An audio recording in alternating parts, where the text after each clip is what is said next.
Oi, Eni, estamos de volta com mais um Senado Notícias Revista, depois de uma semana agitada aqui no Senado, hein? Foi agitada mesmo, André, com direito a avanços na reforma da Previdência e as repercussões dos incêndios na Amazônia. Isso mesmo, Eni. Muitos debates entre os senadores que a gente vai mostrar agora aqui nesta edição. Pois é, André, como sempre, tudo que acontece no Senado durante a semana, a gente mostra aqui no Senado Notícias Revista.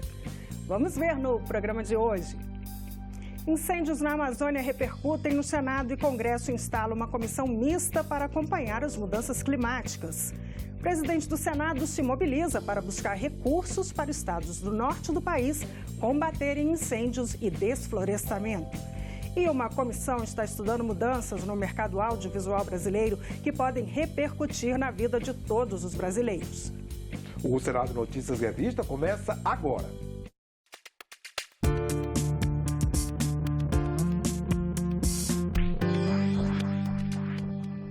Representantes dos grandes grupos de comunicação, redes de TV, produtores, artistas e consumidores marcaram presença na Comissão de Ciência e Tecnologia. Todos estão atentos a um tema que interessa a milhões de brasileiros: as possíveis mudanças no mercado brasileiro da produção audiovisual. Mudanças que podem ter repercussões na forma como você acompanha as notícias, vê filmes e programas de TV. Vamos dar uma olhada? Celular na mão, crescem as alternativas de entretenimento ao gosto do espectador em qualquer lugar, a qualquer hora. No mercado das comunicações, TVs por assinatura enfrentam a concorrência dos aplicativos que transmitem vídeos e filmes por streaming via internet. Depois de um pico de 20 milhões em 2014, o número de assinantes de TV caiu para 17 milhões em maio de 2019. As novas tecnologias do audiovisual mudam o mundo e a vida das pessoas. As consequências são muitas no mercado de trabalho, no modelo de negócios, enfim, em todos os setores. A lei que disciplina os serviços de acesso condicionado, as TVs por assinatura, é de 2011.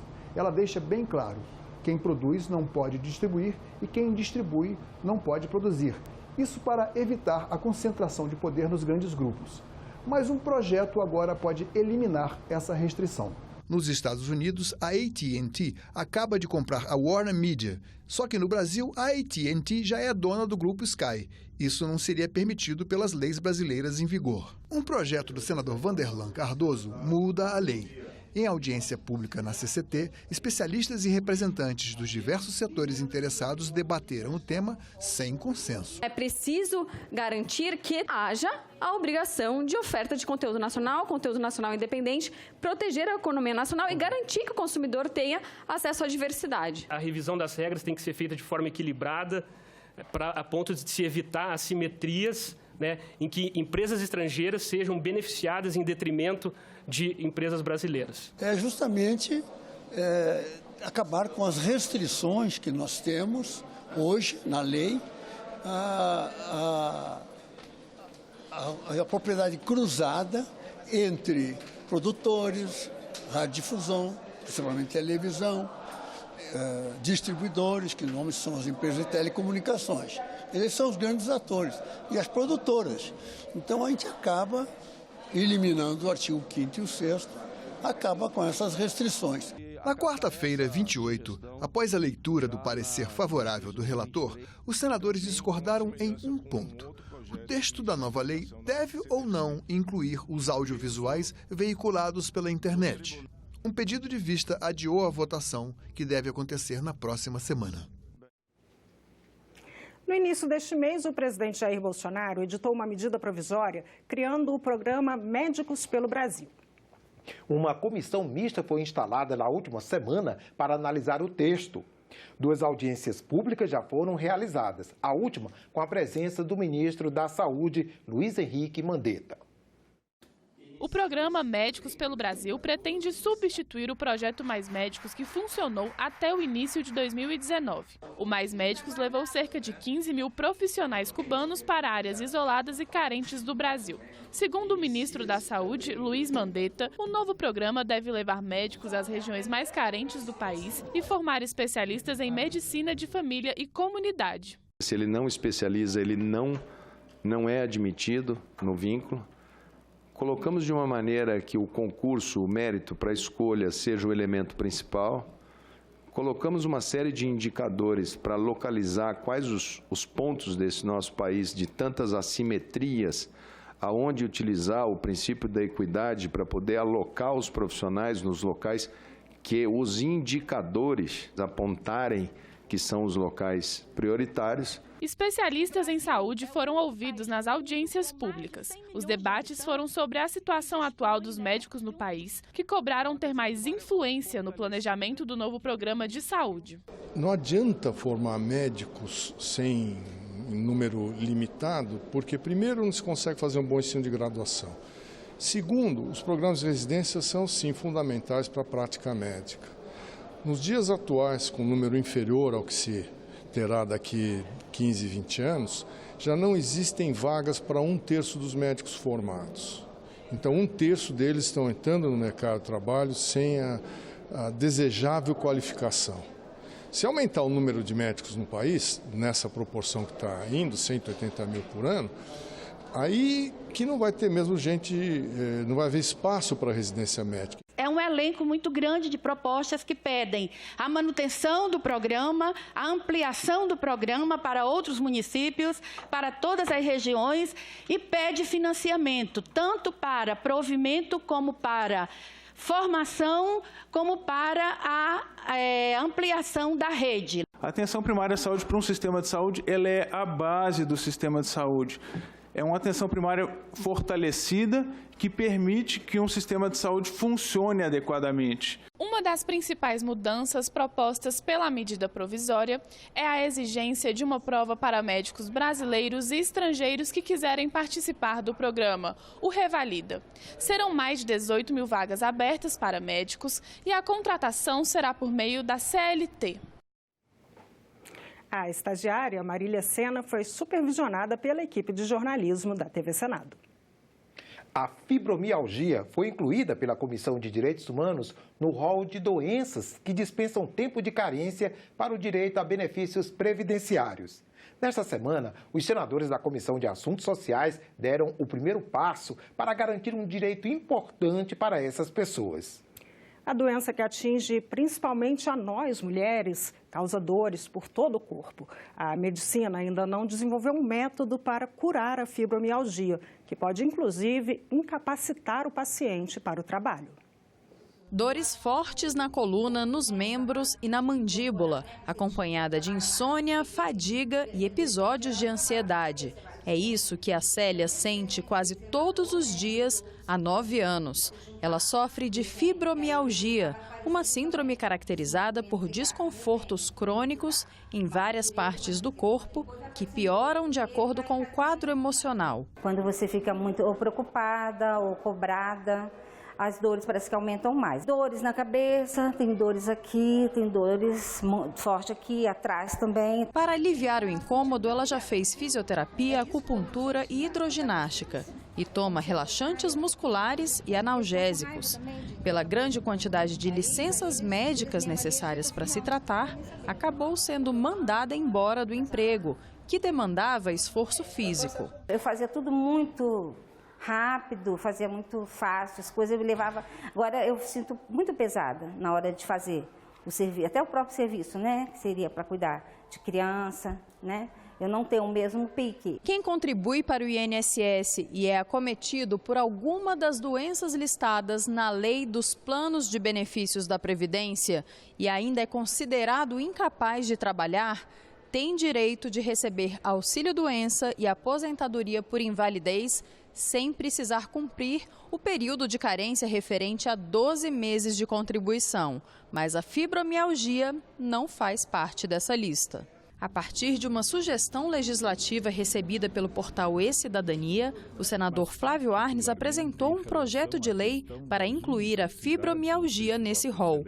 Arnes acatou parcialmente a proposta de iniciativa popular, que recebeu mais de 20 mil apoiamentos. Essas pessoas que apresentam esta dificuldade precisam, da parte do poder público, ter um olhar especial, porque, de fato, a cidadania, a dignidade tem que ser assegurada.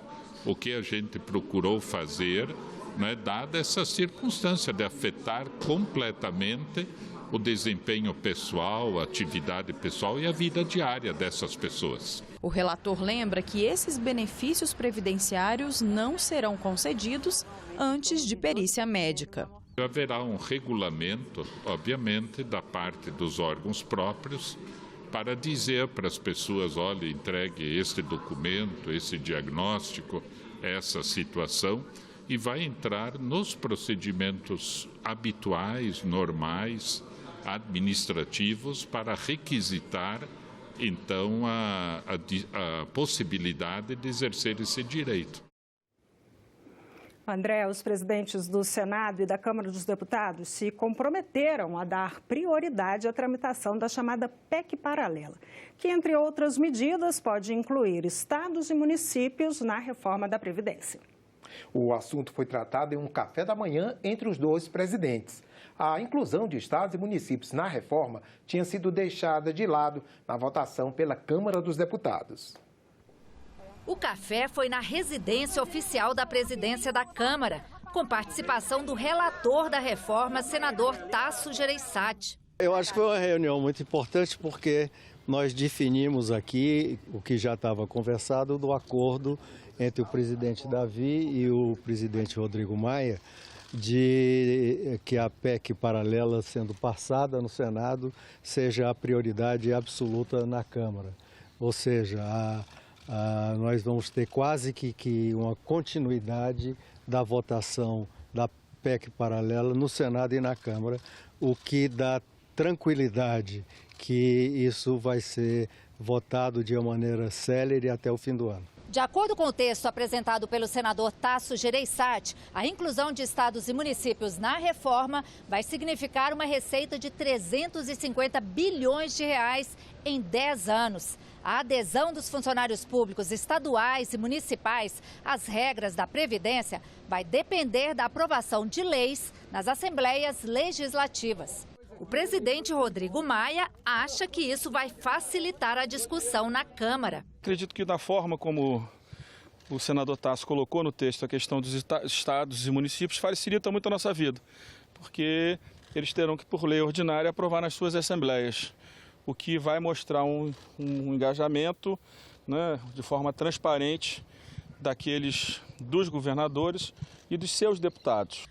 A PEC paralela também propõe que nenhum pensionista tenha renda menor que um salário mínimo.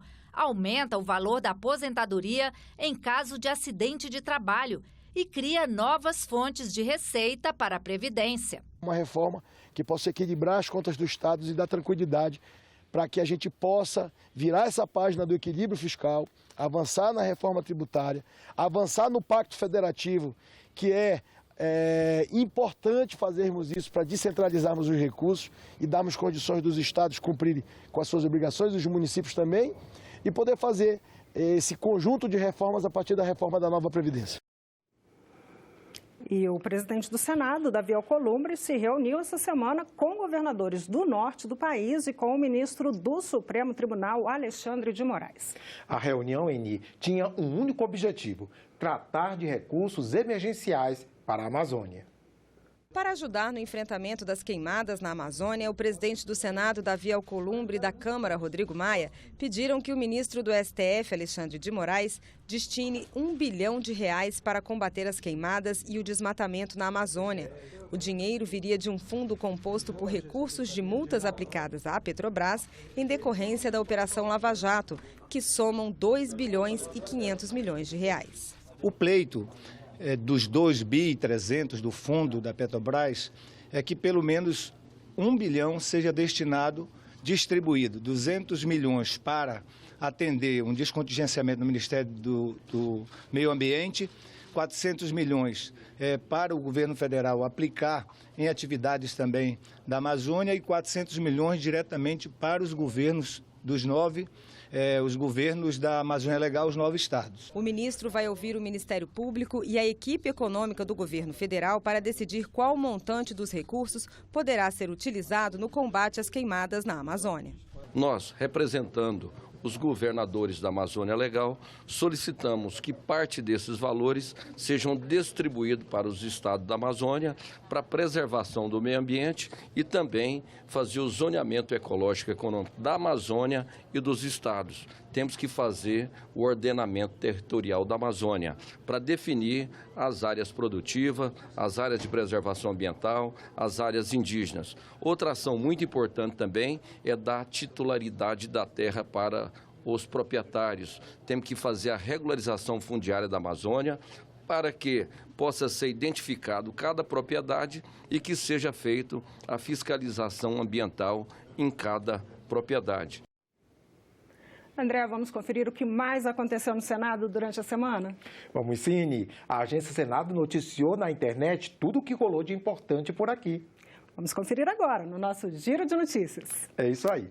Na segunda-feira, um dos destaques da página da agência foi um projeto em análise na Comissão de Assuntos Sociais que prevê que o Sistema Único de Saúde, o SUS, pode ser obrigado a divulgar os valores pagos por serviços prestados pelos hospitais privados.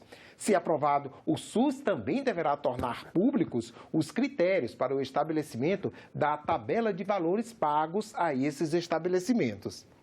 Na terça-feira, a Agência Senado noticiou que um projeto do ex-senador Pedro Simon tinha se transformado em lei naquele dia. A nova norma obriga o Tribunal de Contas da União a manter sigilo do objeto e da autoria de denúncias recebidas, quando isso for imprescindível à segurança da sociedade e do Estado. Na quarta-feira, a capa da Agência Senado mostrou a discussão pelos senadores da Comissão de Relações Exteriores de um projeto que pode tornar mais rígidas e transparentes as normas para o uso de aeronaves oficiais por autoridades do governo. Pela proposta, despesas irregulares com esse tipo de transporte podem ter que ser ressarcidas aos cofres públicos. Já na quinta-feira, um dos destaques da página da Agência Senado foi o adiamento da votação da PEC da seção onerosa. A proposta destina a estados e municípios uma fatia do dinheiro pago pela Petrobras à União pela exploração do petróleo da área do pré-sal. Essa semana, o Congresso Nacional instalou o colegiado da Comissão Mista de Mudanças Climáticas. Criada em 2007, a comissão não realizou nenhuma reunião ao longo de todo o primeiro semestre desse ano. Mas na semana passada, diante da repercussão internacional dos incêndios florestais na Amazônia, o presidente do Senado, Davi Alcolumbre, anunciou que a comissão voltaria a funcionar. Tema da coluna Momento Eco, que você acompanha agora, com o jornalista César Mendes. A repercussão internacional provocada pelo aumento dos focos de queimadas na Amazônia nesse mês de agosto ganha agora um excelente fórum de debates no Congresso Nacional com a volta das atividades da Comissão de Mudanças Climáticas. Em 2007, quando ela foi criada na esteira da divulgação do primeiro relatório do IPCC, o painel de mudanças climáticas das Nações Unidas, a comissão realizou audiências públicas regionais pelo Brasil. E a equipe do Ecosenado acompanhou de perto esse trabalho, o que resultou em uma série de 7 reportagens sobre o assunto. Nos próximos 5 anos, o Pará deve ter o maior rebanho bovino do país, o que significa um problema. O gás metano produzido pelo gado é 25 vezes mais potente que o CO2, como gás de efeito estufa. Nos últimos 20 anos ou 30 anos, ainda a maior parte da conversão de floresta para algum uso é a conversão para pastagem e aí a pastagem de produção extensiva. O que nós precisamos é achar um modelo que não seja mais baseado na conversão de floresta em pastagem. Inclusive, essa conversão vai prejudicar a própria produtividade agrícola da região e do Brasil no futuro, mas que a floresta passe a ser o principal ativo financeiro, o principal alavancador do desenvolvimento da região. Apesar da ação dos madeireiros, 90% da cobertura vegetal se mantém no Amazonas. O estado foi o primeiro do país a aprovar uma lei estadual de mudanças climáticas. Eu acredito que dentro da Comissão de Mudanças Climáticas, o que há de mais importante em pauta no mundo inteiro se chama Amazônia. Então é muito importante que esses parlamentares estejam conhecendo em loco o nosso trabalho, as nossas pesquisas e também as nossas demandas. No ano seguinte, em 2008, essas reportagens foram selecionadas como finalistas do Prêmio Allianz Seguros de Jornalismo, concorrendo com trabalhos de grandes emissoras como Globo, SBT e Bandeirantes. Um atestado de qualidade do trabalho da TV Senado e, evidentemente, das atividades da Comissão de Mudanças Climáticas.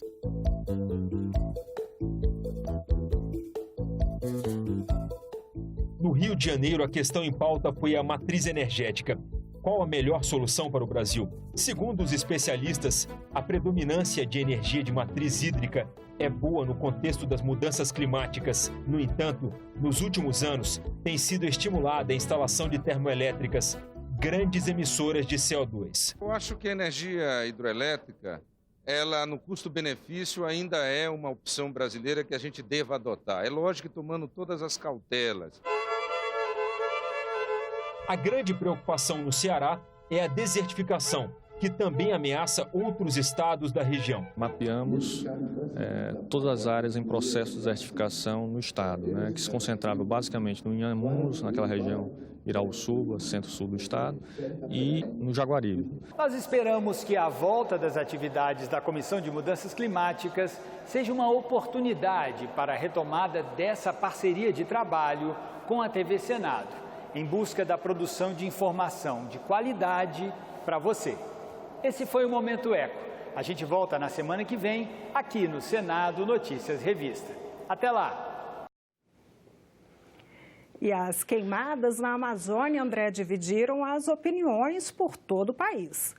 E como, Eni? Aqui no Senado, as opiniões também são discordantes. Vamos ver dois senadores, duas opiniões diferentes. A coluna Lá e Cá vem aí com o jornalista Márcio Maturana. As queimadas na Amazônia têm sido o assunto principal no Brasil e no mundo. No Senado, a oposição apresentou um pedido de criação de CPI.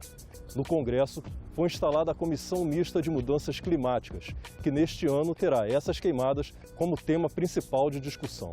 Para debater essa questão que tem mobilizado o mundo e os defensores do meio ambiente, ouvimos o presidente da Comissão de Relações Exteriores, Nelsinho Tradi, e o presidente da Comissão de Meio Ambiente, Fabiano Contarato.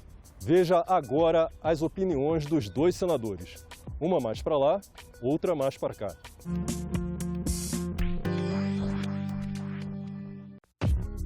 As queimadas na Amazônia são consequência do desmatamento? Sim, toda queimada ela brota a partir do momento que não se tem a floresta. Agora, nós temos que observar se existe um nível maior de queimadas conforme está se passando pela imprensa. Com o fim da Secretaria de Mudanças Climáticas, quando ele põe fim no plano de combate ao desmatamento. Só esses dois fatores, eles já servem como um combustível para o incêndio, para aumentar tanto o desmatamento como as queimadas. Falas do presidente Bolsonaro estimulam o desmatamento? Não só o desmatamento, ele difunde o ódio, difunde o desrespeito, ele não sabe o que é democracia.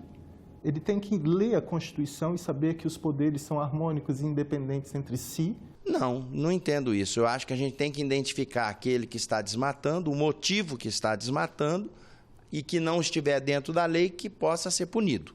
Os governos de países da Europa estão certos ao criticar o governo brasileiro? Não. Quem tem que cuidar das coisas do Brasil é o governo brasileiro. Muitas vezes essas críticas são baseadas em análises técnicas que podem estar querendo politizar essa questão.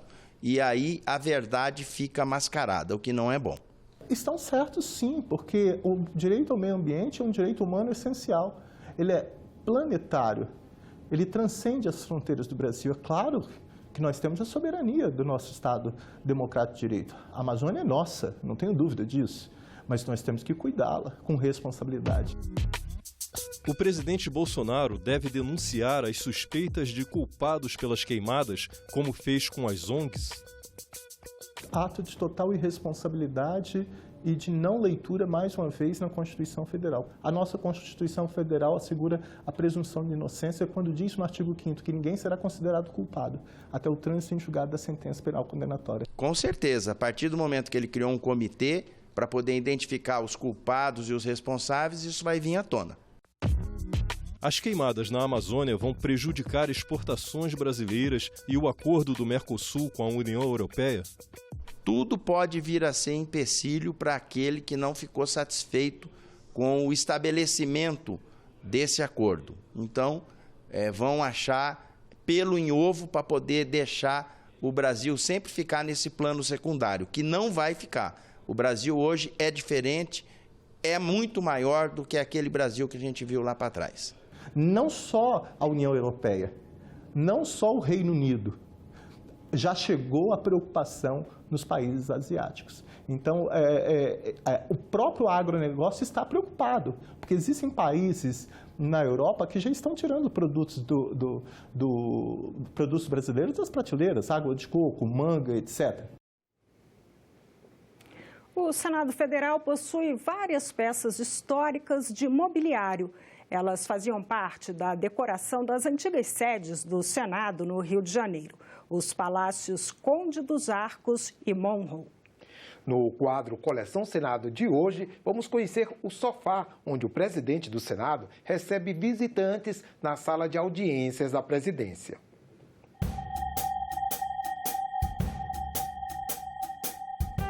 Inúmeras personalidades já se sentaram neste sofá. É nele que o presidente do Senado recebe visitantes na sala de audiências da presidência. O móvel veio do Palácio Conde dos Arcos, primeira sede do Senado no Rio de Janeiro. Possui pernas, apoio e braços torneados em formato de parafuso, elemento característico do estilo manuelino, também chamado de gótico português tardio, do século XIX.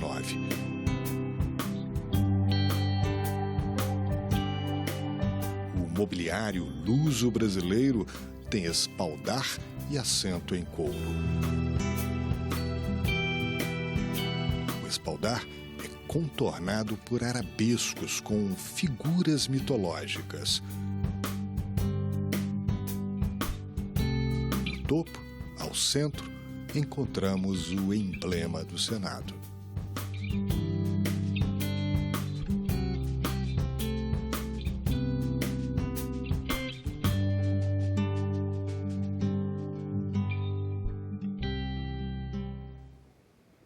Este foi o Senado Notícias Revista. Você pode rever as reportagens desta edição na nossa página na internet, senado.leg.br/tv. Muito obrigada pela companhia. Continue sintonizado aqui, na TV Senado. Tchau.